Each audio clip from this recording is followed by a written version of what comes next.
बिस्मिल्लाहिर्रहमानिर्रहीम। Dear students, अस्सलाम वालेकुम। उम्मीद है आप सब खैरियत से होंगे। आज हम कंप्यूटर एप्लीकेशंस इन बिज़नेस के एक नए लेक्चर के साथ हाजिर हैं।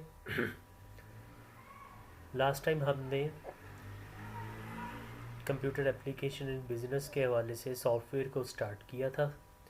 उसमें हमने सॉफ्टवेयर को डिफ़ाइन किया, सॉफ्टवेयर की दो मेजर टाइप्स को डिस्कस किया, सिस्टम सॉफ्टवेयर और एप्लीकेशन सॉफ्टवेयर। उसमें से हमने सिस्टम सॉफ्टवेयर को डिटेल से पढ़ना स्टार्ट किया और मैंने आपको बताया कि सबसे इम्पॉर्टेंट जो सिस्टम सॉफ्टवेयर है वो ऑपरेटिंग सिस्टम होता है।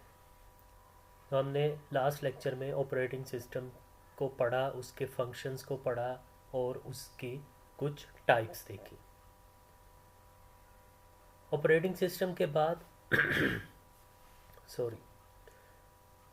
ऑपरेटिंग सिस्टम के बाद जो इम्पोर्टेंट सिस्टम सॉफ्टवेयर है वो डिवाइस ड्राइवर्स होते हैं, जो कि मुख्तलिफ हार्डवेयर डिवाइसेस के ड्राइवर्स होते हैं जिनको हम कंप्यूटर के साथ अटैच करते हैं। उनका सॉफ्टवेयर, उनका ड्राइवर उस डिवाइस और कंप्यूटर के दरमियान कम्युनिकेशन करवाता है, इसलिए हम उस सॉफ्टवेयर को ड्राइवर कहते हैं। अब उन डिवाइस ड्राइवर्स को हम पढ़ नहीं सकते क्योंकि मार्केट में बहुत सारी डिवाइसेस हैं। There are different types of hardware, there are different companies that manufacture same type of hardware. For example, अगर एक प्रिंटर है तो कई कंपनीज हैं जो कि प्रिंटर बना रही हैं। अगर एक इम्पैक्ट प्रिंटर है, डॉट मैट्रिक्स प्रिंटर है, तो कई कंपनीज डॉट मैट्रिक्स प्रिंटर बना रही हैं। तो हम हर कंपनी के हर डॉट मैट्रिक्स प्रिंटर के ड्राइवर को पढ़ नहीं सकते, डिस्कस नहीं कर सकते। उसके बाद जो पढ़ने के लिहाज से इम्पॉर्टेंट सिस्टम सॉफ्टवेयर है वो है जी लैंग्वेज ट्रांसलेटर्स। आपने शायद सुना होगा कि there are some programming languages which are use to communicate with the computer. अगर आप अपना फर्स्ट चैप्टर का जनरेशंस ऑफ कंप्यूटर वाला क्वेश्चन याद करें, वो टॉपिक हमने पढ़ा था, तो वहाँ पे हर जनरेशन में मैंने आपको प्रोग्रामिंग लैंग्वेज भी बताई थी। आपको बताया था कि फर्स्ट जनरेशन के कंप्यूटर जो थे वो डायरेक्टली मशीन लैंग्वेज यूज़ करते थे। सेकंड जनरेशन के कंप्यूटर असेंबली लैंग्वेज यूज़ करते थे। थर्ड जनरेशन से ऑनवर्ड फिर कुछ हाई लेवल लैंग्वेजेस बन गई जिनको हम आज तक यूज़ कर रहे हैं। अब हम जब इन हाई लेवल लैंग्वेजेस को या किसी और लैंग्वेज को यूज़ करते हैं जिसको कंप्यूटर डायरेक्टली अंडरस्टैंड नहीं कर सकता, क्योंकि कंप्यूटर तो सिर्फ मशीन लैंग्वेज को समझता और डायरेक्टली अंडरस्टैंड करता है, तो उन लैंग्वेजेस को कंप्यूटर को समझाने के लिए, ट्रांसलेट करने के लिए we need some sort of translators, जिन्हें हम लैंग्वेज ट्रांसलेटर्स या लैंग्वेज प्रोसेसर्स कहते हैं। तो वो एक्चुअली सिस्टम सॉफ्टवेयर होते हैं जो हम कंप्यूटर में इंस्टॉल करते हैं। लेकिन अब पढ़ने की हद तक जहाँ तक बात है, तो अगर मैं आपको लैंग्वेज ट्रांसलेटर्स के बारे में बता दूँ तो डेफिनेटली आप सबके माइंड में ये क्वेश्चन होगा कि ऐसी कौन सी लैंग्वेजेस हैं जिनको ट्रांसलेट करने के लिए हम इन ट्रांसलेटर्स को यूज़ करते हैं। तो इसलिए जब लैंग्वेज ट्रांसलेटर्स पढ़ाया जाता है तो उसको पढ़ाने से पहले प्रोग्रामिंग लैंग्वेजेस को पढ़ाया जाता है कि प्रोग्रामिंग लैंग्वेजेस क्या हैं, कौन कौन सी हैं, कितनी टाइप्स हैं, किस तरह वो काम करती हैं। फिर ये सारी चीज़ें समझने के बाद हम इस काबिल होते हैं कि हम समझ सकें कि हाँ, इस लैंग्वेज को कंप्यूटर डायरेक्टली समझ लेता है और इन लैंग्वेजेस को कंप्यूटर डायरेक्टली नहीं समझ सकता, जिनके लिए हमें फिर लैंग्वेज ट्रांसलेटर्स की ज़रूरत पड़ती है, जो कि सिस्टम सॉफ्टवेयर की एक टाइप है। तो आज का हमारा टॉपिक भी डियर स्टूडेंट्स यही है। टुडे इंशाल्लाह we will discuss the programming languages in detail with their translators. तो let's start our topic programming languages. Before discussing programming language, let's have a concept that what is a language. Language का मतलब ज़ुबान या बोली यानी बोली जाने वाली ज़ुबान। जो क्यों इस्तेमाल करते हैं हम कोई भी लैंग्वेज हो, that is a means of communication. Language is use to share ideas and thoughts with others. अगर हम किसी ऐसी जगह पे चले जाते हैं जहाँ के लोगों की ज़ुबान यानी लैंग्वेज हम नहीं समझते, नहीं बोल सकते, नहीं जानते, then it will be very difficult for us to communicate with them, to share our ideas और thoughts with them। यानी बुनियादी ज़रूरियात की जो चीज़ें हैं हम उनको भी पूरा नहीं कर सकेंगे अगर हम लैंग्वेज नहीं जानते। फॉर एग्ज़ाम्पल, अगर हम चाइना चले जाते हैं तो वहाँ के लोग चाइनीज़ ही बोलते हैं, तो हमें चाइनीज़ लैंग्वेज नहीं आती तो हमारे लिए बहुत मुश्किल हो जाएगा। हमारी जो कम्युनिकेशन है उन लोगों से वो उस तरह से पॉसिबल नहीं होगी जिस तरह हम करना चाहते हैं।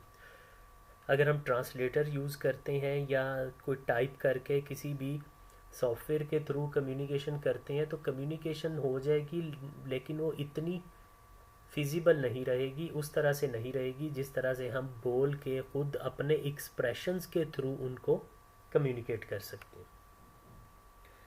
तो बिल्कुल इसी तरह जी, when we have to communicate with the computer, then we must use some languages that are familiar with computer। अब कंप्यूटर को हम उर्दू, पंजाबी, पश्तो इन लैंग्वेजेस में इंस्ट्रक्शन नहीं दे सकते। जब हमने कंप्यूटर से बातचीत करनी है, कंप्यूटर को इंस्ट्रक्शन देनी है, तो हमें कुछ ख़ास लैंग्वेजेस हैं जिनमें काम करना पड़ेगा, जिनमें बातचीत कंप्यूटर से करनी पड़ेगी। तो उन लैंग्वेजेस को हम कहते हैं प्रोग्रामिंग लैंग्वेजेस या कंप्यूटर लैंग्वेजेस। प्रोग्रामिंग लैंग्वेज और कंप्यूटर लैंग्वेजेस। तो लैंग्वेज क्या है जी? A language is defined as the way of communication between persons with the help of common language that just like English, Urdu etcetera we can communicate our thoughts, feelings, ideas और emotions with others. अगर हम programming language या computer language को define करना चाहें तो हम कह सकते हैं computer language is a set of instruction to be use to communicate with the computer. This is the best definition. आप इसी को याद कर लीजिएगा कि कंप्यूटर लैंग्वेज या प्रोग्रामिंग लैंग्वेज क्या है। It is a set of instructions that is use to communicate with the computer. ठीक हो गया। आप देखिए कि प्रोग्रामिंग लैंग्वेज की टाइप्स कितनी। There are basically two types of programming और computer languages. First one is low level language and second is high level language. Low level languages are those languages which are close to machine and far from human. जो machine के करीब है और human यानी हम लोगों से, user से बहुत दूर है। अब करीब और दूर का क्या मतलब कि लो लेवल लैंग्वेजेस वो लैंग्वेजेस हैं जिनको कंप्यूटर आसानी से समझ लेता है और हम लोग इसको आसानी से नहीं समझ सकते, इसलिए हम कह देते हैं कि ये हमारे से दूर है, कंप्यूटर के करीब है। ठीक है। हाँ, कुछ एक्सपर्ट प्रोग्रामर्स होते हैं जो कि इन प्रोग्रामिंग लैंग्वेजेस को समझ लेते हैं और इनमें काम करते हैं। तो एनीवेज जी, लो लेवल लैंग्वेज कौन सी लैंग्वेजेस है? Those languages which are easily understandable by the computer and which are very difficult to understand by human beings. कौन सी लैंग्वेजेस है जी लो लेवल? ऐसी कौन सी लैंग्वेजेस है? तो उसमें सबसे पहला नंबर जो है वो आता है मशीन लैंग्वेज का, जिसको हम बाइनरी लैंग्वेज भी कहते हैं। बाइनरी, BINARY, बाई का मतलब होता है दो। बाइनरी ऐसी लैंग्वेज जिसमें सिर्फ 2 डिजिट्स हैं, और वो 2 डिजिट्स कौन से हैं? 0 एंड 1। इस 0 और 1 पर मुश्तमिल लैंग्वेज को हम बाइनरी लैंग्वेज या मशीन लैंग्वेज कहते हैं, which is the native language of computer. It is the only language that computer can understand directly. We need no translator to translate machine language, क्योंकि ये कंप्यूटर की अपनी language है, computer इसको directly समझ लेता है। बिल्कुल इसी तरह जैसे अगर हमारे साथ कोई उर्दू या पंजाबी में बात कर रहा हो, तो उर्दू और पंजाबी दोनों हमारी कह लीजिए कि जो है वो मदर टंग है या नेटिव लैंग्वेजेस हैं। तो हम इन दोनों लैंग्वेजेस को आसानी से डायरेक्टली समझ लेते हैं, हमें किसी ट्रांसलेटर की ज़रूरत नहीं पड़ती। तो बिल्कुल इसी तरह मशीन लैंग्वेज है जिसको कंप्यूटर डायरेक्टली समझ लेता है और किसी किस्म के ट्रांसलेटर की कंप्यूटर को ज़रूरत नहीं पड़ती।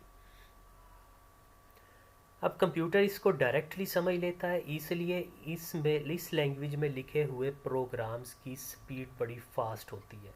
जाहिर है अगर मैं आपको उर्दू में या पंजाबी में या चलें किसी हद तक इंग्लिश में लेक्चर दे रहा हूँ, तो ये तीनों लैंग्वेजेस आप डायरेक्टली समझ सकते हैं, आपको किसी ट्रांसलेटर की ज़रूरत नहीं है। तो आप इस चीज़ को डायरेक्टली समझ लेते हैं तो और जल्दी समझ लेते हैं। अगर इसकी बजाय मैं चाइनीज़ लैंग्वेज में लेक्चर दे रहा हूँ और आप उसको ट्रांसलेट करके सुन रहे हो, तो डेफिनेटली वो कन्वर्जन प्रोसेस के दौरान आपकी स्पीड, लर्निंग प्रोसेस की स्पीड भी कम हो जाएगी। तो computer programs that are written in machine language works very fast as compare to other languages. उसकी वजह यही है कि कंप्यूटर डायरेक्टली समझ लेता है, ट्रांसलेट की ज़रूरत नहीं पड़ती, इसलिए वो जल्दी से काम कर देती। अब ये मशीन लैंग्वेज, जिसको हम फर्स्ट जनरेशन लैंग्वेज भी कहते हैं क्योंकि ये कंप्यूटर की फर्स्ट जनरेशन में यूज़ हुई थी, ये किस लिए यूज़ होती है? ये यूज़ होती है जी हार्डवेयर मैन्युफैक्चरिंग में। At the time of manufacturing जो कंप्यूटर का हार्डवेयर है, जैसे सीपीयू है या रोम है, जिसमें हमने पढ़ा था कि इसमें बायोस नाम की इंस्ट्रक्शंस होती हैं जो कंप्यूटर को बूट करवाती हैं या कंप्यूटर के लिए ज़रूरी होती हैं, तो वो इंस्ट्रक्शंस मशीन लैंग्वेज में लिखी होती हैं। और वो कब लिखी जाती हैं? At the time of manufacturing. जो इलेक्ट्रॉनिक इंजीनियर्स होते हैं या बहुत ज़्यादा एक्सपर्ट प्रोग्रामर्स होते हैं, वो इस लैंग्वेज को यूज़ करते हुए इस किस्म की कुछ इंस्ट्रक्शंस लिखते हैं जो हार्डवेयर मैन्युफैक्चरिंग के लिए ज़रूरी होती हैं। इसको समझना हमारे लिए, हम जैसे लोगों के लिए काफ़ी मुश्किल है, क्योंकि एक तो हर चीज़ को 01 और 01 में मेंशन करना, उसमें लिखना समझना बहुत मुश्किल हो जाता है। और दूसरी बहुत इम्पॉर्टेंट चीज़ कि ये मशीन लैंग्वेज जो है ये मशीन डिपेंडेंट होती है। मशीन डिपेंडेंट मींस कि हर कंप्यूटर की मशीन लैंग्वेज दूसरे कंप्यूटर से थोड़ी बहुत मुख्तलिफ होती है। उसकी वजह यह है कि हर कंप्यूटर का हार्डवेयर दूसरे हार्डवेयर से डिफरेंट होता है। बेशक एक ही कंपनी का कंप्यूटर हो, सेम मॉडल का कंप्यूटर हो, फिर भी उसमें लगा हुआ मदरबोर्ड, प्रोसेसर, रोम, चिप और इस किस्म के कुछ इलेक्ट्रॉनिक सर्किट्स दूसरों से मुख्तलिफ होते हैं। इस वजह से हर कंप्यूटर की मशीन लैंग्वेज दूसरे से मुख्तलिफ होती है। तो ये भी एक बहुत बड़ी वजह है कि इसको समझना, इसमें काम करना बहुत मुश्किल होता है। उसके बाद दूसरी जो लो लेवल लैंग्वेज है वो है जी असेंबली लैंग्वेज। असेंबली लैंग्वेज जिसको हम सेकंड जनरेशन लैंग्वेज कहते हैं, क्योंकि ये कंप्यूटर की सेकंड जनरेशन में यूज़ हुई थी। It is one step higher than machine language. It is bit easier as compare to machine language, क्योंकि इसमें मशीन लैंग्वेज की तरह 0 और 1 वाले कोड नहीं यूज़ होते, बल्कि इसमें साइंटिस्ट ने क्या किया, कंप्यूटर एक्सपर्ट्स जो थे उन्होंने प्रोग्रामिंग को थोड़ा सा इजी करने के लिए एक ऐसी लैंग्वेज इंट्रोड्यूस करवाई 1952 में जो कुछ सिंबल्स पर मुश्तमिल थी। ये स्पेशल सिंबल्स थे जिनको याद रखना 0 और 1 की निस्बत काफ़ी आसान था। इन सिंबल्स को कहा जाता है निमोनिक्स। MNEMONIC ये इसके स्पेलिंग है। शुरू का M साइलेंट है, इसको प्रोनाउंस किया जाता है निमोनिक। और ये निमोनिक में कुछ कोड्स होते हैं, कुछ सिंबल्स होते हैं, जिस तरह ऐड, सब, डी और ये सेट, इस किस्म के कुछ सिंबल्स होते हैं which are very easy to learn and understand as compare to machine language. इसीलिए इस लैंग्वेज को हम सिम्बॉलिक लैंग्वेज भी कह देते हैं। अब ये लैंग्वेज कहाँ पे यूज़ होती है? ये लैंग्वेज यूज़ होती है जी सिस्टम सॉफ्टवेयर बनाने में, यानी ऑपरेटिंग सिस्टम, विंडोज़ या डिवाइस ड्राइवर्स, इस किस्म के जो सॉफ्टवेयर हैं जिन्होंने कंप्यूटर हार्डवेयर और कंप्यूटर यूज़र के दरमियान एक ब्रिज का काम करना है, एक कम्युनिकेशन का काम करना है, तो ऐसे जो सिस्टम सॉफ्टवेयर होते हैं उसके लिए हमें हार्डवेयर का नॉलेज भी चाहिए होता है और सॉफ्टवेयर का नॉलेज भी चाहिए होता है। तो assembly language is the best option to develop system software like device drivers, antivirus और ऑपरेटिंग सिस्टम्स वगैरह। अच्छा, अब ये तो होगी दोनों low level languages which are close to computer system which are easy to understand by the computer. उसके बाद जो कंप्यूटर की थर्ड जनरेशन से ऑनवर्ड लैंग्वेजेस इंट्रोड्यूस करवाई गई, उन लैंग्वेजेस को, उन तमाम लैंग्वेजेस को हम कहते हैं high level languages which are easy to understand for human beings, which are very close to human beings. These languages cannot be understood by the computer. In languages में हमने सिंबल से भी एक स्टेप ऊपर चले गए। बात शुरू कहाँ से हुई? मशीन लैंग्वेज से, जिसमें 0 और 1, उससे एक स्टेप ऊपर आए तो असेंबली लैंग्वेज बन गई, जिसमें 0 1 की बजाय हमने कुछ सिंबल्स बना दिए। उन सिंबल से भी एक स्टेप ऊपर आए तो हाई लेवल लैंग्वेजेस बन गई, जिसमें हमने इंग्लिश लाइक वर्ड्स को कमांड्स के तौर पर यूज़ करना शुरू किया। तो ये जो हाई लेवल लैंग्वेजेस होती हैं, जितनी भी हैं मशहूर, आपने कुछ नाम सुने होंगे, Java, COBOL, BASIC, Pascal, C plus plus, ये सब हाई लेवल लैंग्वेजेस हैं। इन तमाम हाई लेवल लैंग्वेजेस में जो कमांड्स होती हैं वो इंग्लिश के ही वर्ड्स होते हैं, और इंग्लिश में उन वर्ड्स का जो मतलब होता है, कमांड्स का मतलब, कमांड्स का काम भी वही होता है। फॉर एग्जांपल इफ़ इंग्लिश का एक वर्ड है, प्रोग्रामिंग लैंग्वेजेस में, हाई लेवल लैंग्वेजेस में इफ़ स्टेटमेंट यूज़ होती है, print, go to, for, else, next, switch, select, case, ये सब इंग्लिश के वर्ड्स हैं और यही कमांड्स होती हैं, इस तरह के वर्ड्स ही जो हम हाई लेवल लैंग्वेजेस में यूज़ करते हैं, which are very easy as compare to assembly और मशीन लैंग्वेज।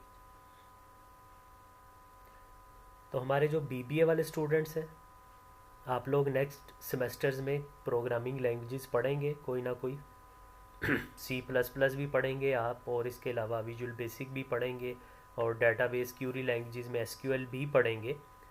और जो हमारे बीकॉम वाले स्टूडेंट हैं, वो अगर बीकॉम के बाद आईटी में या सीएस में जाते हैं तो फिर डेफिनेटली वो वहाँ पे पढ़ेंगे।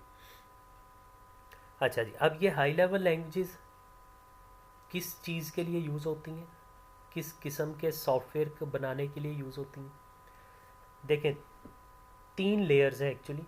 सबसे निचली लेयर कंप्यूटर का हार्डवेयर है, उससे एक स्टेप ऊपर की लेयर सिस्टम सॉफ्टवेयर है, और उससे ऊपर वाली लेयर एप्लीकेशन सॉफ्टवेयर है, जो यूज़र जिनको डायरेक्टली यूज़ करता है। अब मशीन लैंग्वेज सबसे नीचे है, तो वो सबसे नीचे वाले काम को करने के लिए यूज़ होती है, यानी हार्डवेयर मैन्युफैक्चरिंग में। Assembly language is 1 step higher than machine language, और ये इस्तेमाल किस लिए होती है? एक स्टेप ऊपर का काम करने के लिए, यानी सिस्टम सॉफ्टवेयर को बनाने के लिए, डेवलप करने के लिए। इसी तरह high level languages assembly language से भी एक स्टेप ऊपर की हैं, तो ये उससे भी एक स्टेप ऊपर का काम करने के लिए यूज़ होती हैं, यानी एप्लीकेशन सॉफ्टवेयर को बनाने के लिए यूज़ होती हैं। ये जो हम ऐप्स वगैरह यूज़ करते हैं, जिस तरह ये व्हाट्सएप है, जूम है, और इसके अलावा माइक्रोसॉफ्ट वर्ड, एक्सेल, पावरपॉइंट, ऐसे ये जितने भी एप्लीकेशन सॉफ्टवेयर हम यूज़ करते हैं, ये सारे किसी ना किसी हाई लेवल लैंग्वेज में ही बने। अच्छा, अब ये हाई लेवल लैंग्वेज शुरू हुई 3rd जनरेशन से और आज तक चल रही हैं, और बहुत ज़्यादा तादाद में हाई लेवल लैंग्वेजेस हैं। जिस तरह मैंने अभी कुछ नाम लिए, आपकी बुक में भी हैं, तो कोई 15-16 नाम टोटल मैं आपको भी गिना सकता हूँ। तो अब हम इन सारी लैंग्वेजेस के बारे में तो नहीं पढ़ सकते, हमने इन लैंग्वेजेस के ग्रुप बना दिए हुए हैं, ग्रुपिंग कर दी है ये जितनी भी हाई लेवल लैंग्वेजेस हैं, यानी चलें ये कुछ नाम जो ऊपर लिखे हैं आप इन्हीं को देख लीजिए, C plus plus, Fortran, BASIC, Java, COBOL, Pascal, इन लैंग्वेजेस में से भी देख लीजिए तो इनमें से कुछ लैंग्वेजेस प्रोसीजरल लैंग्वेजेस हैं, कुछ ऑब्जेक्ट ओरिएंटेड लैंग्वेजेस हैं और कुछ डेटाबेस क्यूरी लैंग्वेजेस हैं। प्रोसीजरल लैंग्वेजेस कौन सी हैं? ये प्रोसीजरल लैंग्वेजेस वो लैंग्वेजेस हैं जो कि शुरू में बनी, यानी कंप्यूटर की थर्ड जनरेशन से जब हाई लेवल लैंग्वेज का स्टार्ट हुआ तो वो स्टार्ट एक्चुअली प्रोसीजरल लैंग्वेज से हुआ, जैसे C, Fortran, BASIC, Pascal, COBOL. अब ये पांच की पांच लैंग्वेजेस जो है ये प्रोसीजरल लैंग्वेजेस हैं। प्रोसीजरल लैंग्वेजेस मीन्स कि इनमें जो प्रोग्राम लिखा जाता है, डैट प्रोग्राम और that code is written in a procedure, in a sequence. जिस सीक्वेंस में वो प्रोग्राम लिखा जाता है उसी सीक्वेंस में उस प्रोग्राम को एग्जीक्यूट किया जाता है। अगर आप में किसी स्टूडेंट ने आईसीएस किया हुआ है तो उसने सी लैंग्वेज पढ़ी होगी, या मैट्रिक में अगर किसी ने कंप्यूटर का सब्जेक्ट रखा था तो उसने बेसिक लैंग्वेज पढ़ी होगी। और आपको आइडिया होगा कि उन दोनों लैंग्वेजेस में हम जितनी भी स्टेटमेंट्स लिखते थे, जितनी इंस्ट्रक्शंस लिखते थे कंप्यूटर से काम लेने के लिए, वो इंस्ट्रक्शंस, वो स्टेटमेंट्स, वो कोड जिस सीक्वेंस में लिखा जाता था वो उसी सीक्वेंस में एग्जीक्यूट होता था। उसकी वजह यही है कि वो प्रोसीजरल लैंग्वेजेस थी। ठीक है। उसके बाद प्रोसीजरल लैंग्वेज के बाद मज़ीद बेहतरी आई, मज़ीद कुछ रिफॉर्म्स आई, तो हमने ऑब्जेक्ट ओरिएंटेड लैंग्वेजेस बना ली। Object oriented languages are easier to program as compare to procedural language, यानी मशीन से इजी था असम्बली में काम करना, असम्बली से इजी था हाई लेवल लैंग्वेजेस में काम करना। हाई लेवल लैंग्वेजेस में भी हमने 3 ग्रुप बना दिए, बल्कि एक चौथा ग्रुप भी है जिसका यहाँ पे जिक्र नहीं है, वो एंड पे मैं चलें थोड़ा बता दूंगा। तो इन चारों ग्रुप में भी step by step programming language जैसे नहीं आती गई, उनमें काम करना, प्रोग्रामिंग करना आसान होता गया। तो प्रोसीजरल के बाद हमने ऑब्जेक्ट ओरिएंटेड लैंग्वेजेस बना दी जिनमें काम करना प्रोसीजरल से भी आसान था। इन ऑब्जेक्ट ओरिएंटेड लैंग्वेजेस में क्या होता है, पहले तो सुन लीजिए ऑब्जेक्ट ओरिएंटेड लैंग्वेजेस कौन सी हैं। 2 बड़ी मशहूर लैंग्वेजेस आपने नाम अक्सर सुने होंगे, वो ऑब्जेक्ट ओरिएंटेड है, सी प्लस प्लस और जावा। सी प्लस प्लस और जावा ये ऑब्जेक्ट ओरिएंटेड लैंग्वेजेस हैं। जावा बड़ी मशहूर लैंग्वेज है, मोस्टली इसमें ग्राफिक एप्लीकेशन बनाई जाती हैं, गेम्स वगैरह जो डेवलप की जाती हैं, बनाई जाती हैं, वो जावा लैंग्वेज में बनाई जाती हैं। तो ऑब्जेक्ट ओरिएंटेड लैंग्वेजेस में हम क्या करते हैं कि हमारे पास एक ऑब्जेक्ट होता है और उसके फंक्शंस होते हैं। हर चीज़ को हम एक ऑब्जेक्ट के तौर पे लेते हैं। Object means anything which has some characteristics, anything which has some characteristic is object. For example, student is a object. अब स्टूडेंट एक ऑब्जेक्ट है तो उस स्टूडेंट का कुछ डाटा होगा, कुछ फंक्शंस होंगे। हर चीज़ को ऑब्जेक्ट कंसीडर करते हैं और हर चीज़ को ऑब्जेक्ट कंसीडर करने के बाद उसका डाटा और उसके फंक्शंस को मेंशन कर देते हैं। जैसे स्टूडेंट एक ऑब्जेक्ट है तो उसका डाटा क्या होगा, उसका name, roll number, class, address, phone number, email address etcetera. उसके फंक्शंस क्या होंगे, यानी वो एक्टिविटीज़ क्या करता है या वो क्या फंक्शंस परफॉर्म करता है। For example reading, writing, listening, speaking, ये सब उसके फंक्शंस होंगे।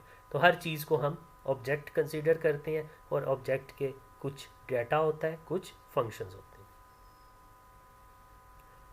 उसके बाद इससे भी हमने आसान लैंग्वेजेस बना दी जिनको हम कहते हैं डेटाबेस क्यूरी लैंग्वेजेस। इनको हम 4th जनरेशन लैंग्वेज भी कह देते हैं। ये मोस्टली डेटाबेस में यूज़ होती हैं। जो हम किसी भी रिकॉर्ड को जब कंप्यूटराइज्ड करते हैं तो उसकी जो ऑर्गेनाइज्ड कलेक्शन होती है ताकि उसको हम आसानी से दोबारा हासिल कर सकें, इजीली रिट्रीव कर सकें, तो उस रिट्रीव करने या उसमें नया रिकॉर्ड इंसर्ट करने या किसी रिकॉर्ड को डिलीट करने या एग्जिस्टिंग रिकॉर्ड को अपडेट करने के लिए हम कुछ कमांड्स यूज़ करते हैं, उन्हें हम क्यूरीज कहते हैं। वो क्यूरीज एक ख़ास लैंग्वेज में लिखी जाती हैं जिसको हम डेटाबेस क्यूरी लैंग्वेज कहते हैं। तो जो सबसे मशहूर डेटाबेस क्यूरी लैंग्वेज है वो एसक्यूएल है, SQL, स्ट्रक्चर्ड क्यूरी लैंग्वेज। तो ये बिल्कुल आसान सी लैंग्वेज है। इसके भी बाद हम एक स्टेप आगे चले जा चुके हैं, हमने विजुअल प्रोग्रामिंग लैंग्वेजेस भी बना ली हुई हैं जिसमें हम अब कमांड्स लिखते नहीं हैं बल्कि बटन्स मेन्यूज़ की शक्ल में कमांड्स होती हैं। हम जस्ट क्लिक करते हैं, ड्रैग करके ड्रॉप करते हैं तो वो ऑटोमेटिकली कमांड लिखी जाती है। ये है जी कुछ प्रोग्रामिंग लैंग्वेजेस जो हम कंप्यूटर में यूज़ करते हैं। दो इसकी मेन टाइप्स हैं, लो लेवल और हाई लेवल। लो लेवल जो कंप्यूटर इजीली समझ लेता है, हाई लेवल जो हम लोग इजीली समझ लेते हैं। लो लेवल में दो लैंग्वेजेस हैं, मशीन और असेंबली। हाई लेवल में बेशुमार लैंग्वेजेस हैं लेकिन हमने उनके 3 या 4 कह लीजिए ग्रुप बना दिए, प्रोसीजरल, ऑब्जेक्ट ओरिएंटेड और डेटाबेस क्यूरी लैंग्वेज। अच्छा, अब यहाँ पे प्रोग्रामिंग लैंग्वेजेस ख़त्म हो गई। अब ज़रा ये सोचिए कि हमने अभी जितनी भी लैंग्वेजेस पढ़ी हैं, कितनी पढ़ी हैं जी? देखिए दोबारा, मशीन लैंग्वेज पढ़ी, असेंबली लैंग्वेज और हाई लेवल लैंग्वेजेस जितनी भी हैं, इनमें से सिर्फ मशीन लैंग्वेज ऐसी है जिसको कंप्यूटर डायरेक्टली अंडरस्टैंड कर सकता है। There is only one language that can be understood by the computer directly and that language is machine language. उसके अलावा असेंबली लैंग्वेज हो या सारी की सारी हाई लेवल लैंग्वेजेस हो, उनको कंप्यूटर डायरेक्टली अंडरस्टैंड नहीं कर सकता। Computer can understand only one language that is the language of 0 and 1। उसको मशीन लैंग्वेज कह लें या बाइनरी। अब हम तो मशीन में काम करते ही बहुत कम है। हम तो काम करते हैं या असेंबली लैंग्वेज में, उसमें भी बल्कि कम करते हैं। मोस्टली हम लोग जो प्रोग्रामिंग करते हैं, काम करते हैं, वो हाई लेवल लैंग्वेजेस में करते हैं। तो हाई लेवल लैंग्वेजेस तो वैसे ही बहुत दूर है कंप्यूटर से, कंप्यूटर तो उनको समझ ही नहीं सकता। तो फिर हम काम किस तरह करते हैं? हम काम करते हैं, कमांड्स देते हैं और साथ ही साथ हम कुछ ट्रांसलेटर्स यूज़ करते हैं।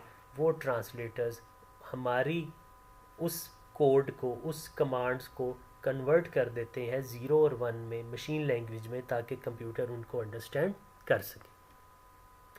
वो जो ट्रांसलेटर्स हैं उन्हें हम कहते हैं जी लैंग्वेज प्रोसेसर्स और लैंग्वेज ट्रांसलेटर्स, जो कि सिस्टम सॉफ्टवेयर की कैटेगरी में आते हैं।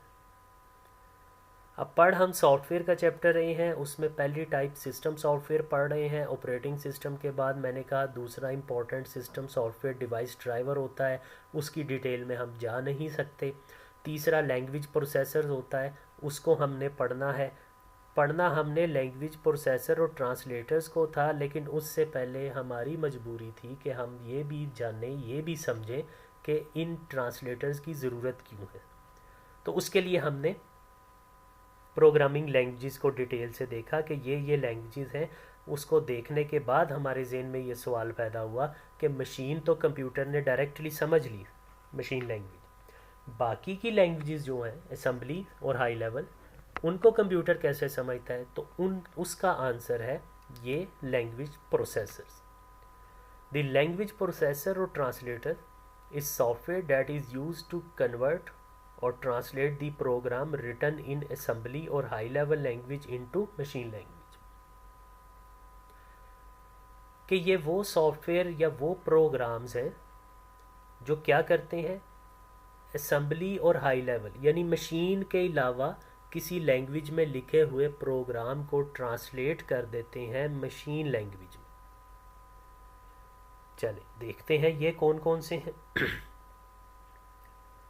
देयर आर 3 ट्रांसलेटर्स और language processors which are commonly used, उनमें पहला है जी असेंबलर, दूसरा इंटरप्रेटर और तीसरा कंपाइलर। असेंबलर तीसरे नंबर पे लिखा हुआ है, लेकिन चले मैं असेंबलर को पहले नंबर पे ले आता हूँ और पहले बयान कर देता हूँ।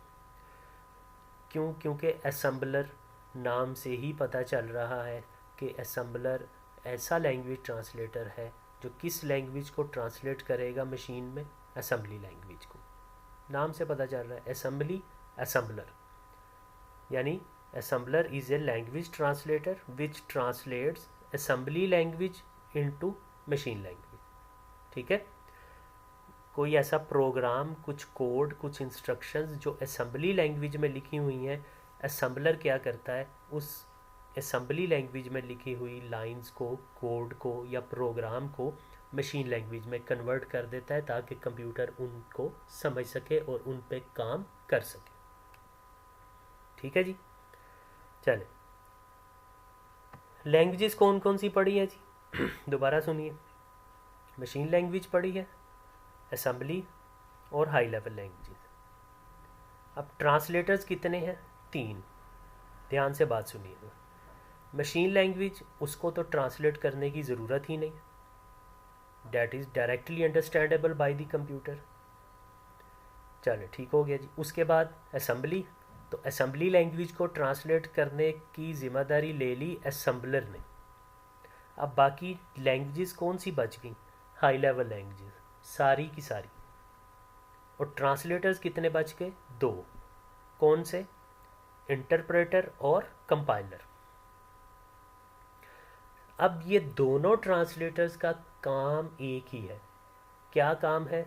हाई लेवल लैंग्वेज में लिखे हुए कोड को या प्रोग्राम को मशीन लैंग्वेज में कन्वर्ट करना।